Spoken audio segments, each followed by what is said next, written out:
हुई माता की जय हो। और हुई आठवीं अष्टमी की कथा। प्राचीन काल में साहूकार के 7 लड़के और 7 बहुएं थी और एक बेटी थी। दीपावली से पहले कार्तिक मास की बड़ी अष्टमी को सातों बहुएं अपनी इकलौती ननद को साथ लेकर जंगल में खदान से मिट्टी लेने को गई। जहाँ से वे सब मिट्टी खोद रही थी वहीं स्याहू माता की मांद थी। मिट्टी खोदते समय से का बच्चा मर गया। स्याहू माता ने कहा कि तूने मेरा बच्चा मारकर मुझे निपुत्री कर दिया है, इसलिए मैं तेरी कूख बांधूंगी। तब ननद ने अपनी 7 भाभियों से कहा कि उनमें से कोई मेरे बदले अपनी कोख बंधा लो। 6 भाभियों ने अपनी कोख बंधवाने से इनकार कर दिया, परंतु छोटी भाभी सोचने लगी, यदि मैं अपने ननद का कहना नहीं मानूंगी तो कहीं सासू मुझसे रुष्ट न हो जाए। इस विचार से उसने अपनी ननद के बदले अपनी कोख बंधवा ली। इससे जब उसके लड़का हुआ तो वह 7वें दिन मर गया। इस प्रकार उसके 7 लड़के हुए और मर गए। तब एक दिन उसने ज्योतिषी को बुलाकर पूछा कि महाराज, ये क्या बात है? मेरे जो संतान होती है वो 7वें दिन मर जाती है, तो इसका क्या कारण है? तब पंडित जी बोले, देवी तुम सुरही गाय की पूजा किया करो, क्योंकि सुरही गाय स्याहू माता की भाईली है और वह तेरी को छोड़े तो तभी तुम्हारा बच्चा जी सकता है। इसके बाद से वह बहू नित्य प्रति प्रातः काल उठ करके चुपचाप सुरही गाय के नीचे सफाई करके अनेक प्रकार से सेवा करती थी। गौ माता यह देखकर कि साहूकार के बेटे की बहू नित्य प्रति मेरी सेवा करती है, गौ माता उससे बोली कि तू मेरी बहुत सेवा करती है, इसलिए मेरी आत्मा तुमसे बहुत प्रसन्न है, इसलिए मांग मुझसे क्या मांगती है।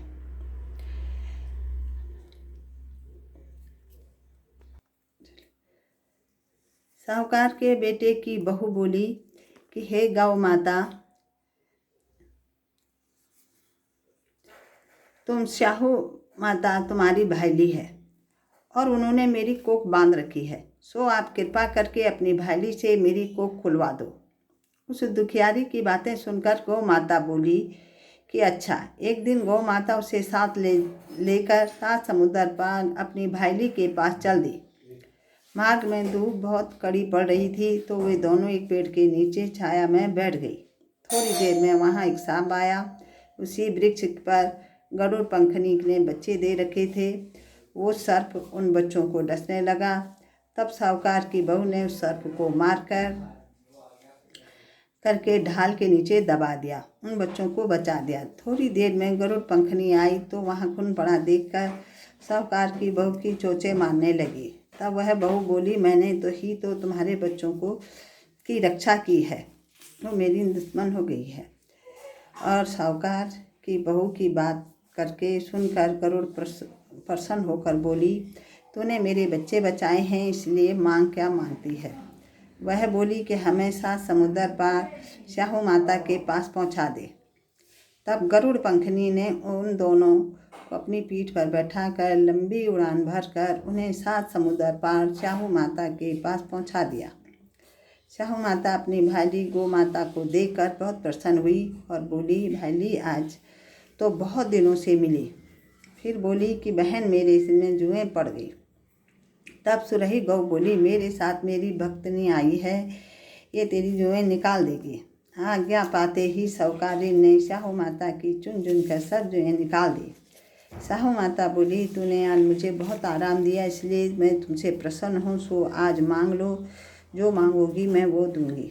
तब साहूकारनी बोली, वचन दो, जो मांगोगी वो दोगी। स्याहू माता बोली, अच्छा वचन दिया।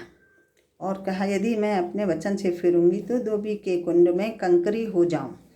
तब साहूकार की बहू बोली, मेरी कोख तुम्हारे पास बंधी पड़ी है, सो कृपा करके खोल दो। उसकी बात सुनकर स्याहू माता बोली कि तूने मुझे ठग लिया, मैं तेरी कोख कभी नहीं खोलती, परंतु अब खोलनी ही पड़ेगी। जा, तेरे घर में तुझे 7 लड़के 7 बहुएं मिल जाएंगी। तो घर जाकर मेरे साथ उजमन करियो, 7 अहोई बनाकर 7 कढ़ाई दीजियो। यह सुनकर जब वह घर लौटी तो उसके 7 बेटे हुए और उन 7 बेटों के साथ 7 बहुएं आई। यह सब खुश हुई। तब उसने 7 अहोई बनाई, 7 उजमन किए, साथ ही कढ़ाई करी। दिवाली के दिन उसकी जेठानियाँ कहने लगी, जल्दी जल्दी अपनी चौका पूजा कर लो, अन्यथा छोटी बहू बच्चों की याद करके रोने लगेगी। थोड़ी देर में उन्होंने अपने बच्चों से कहा, चाची के घर जाकर देखें, आज वो अभी तक रोई क्यों नहीं। बच्चों ने आकर कहा कि चाची अहोई बना रही है, वो तो खूब उजमन कर रही है। यह सुनते ही जेठानियाँ दौड़ कर आई। उन्होंने कहा, तुमने अपनी कोख कैसे छुड़वाई। वो बोली, तुमने तो बांधने से इनकार कर दिया था, मैंने छोटी नंद का ख्याल करके अपनी कोख बना ली। अब स्याहू माता ने मुझ पर कृपा करके मेरी कोख खोल दी है, तो जिस प्रकार मेरी कोख खोली है उसी प्रकार से संसार की सभी नारियों की कोख खोल देना, यह कहानी है। बोलो स्याहू माता की जय, अहोई माता की जय।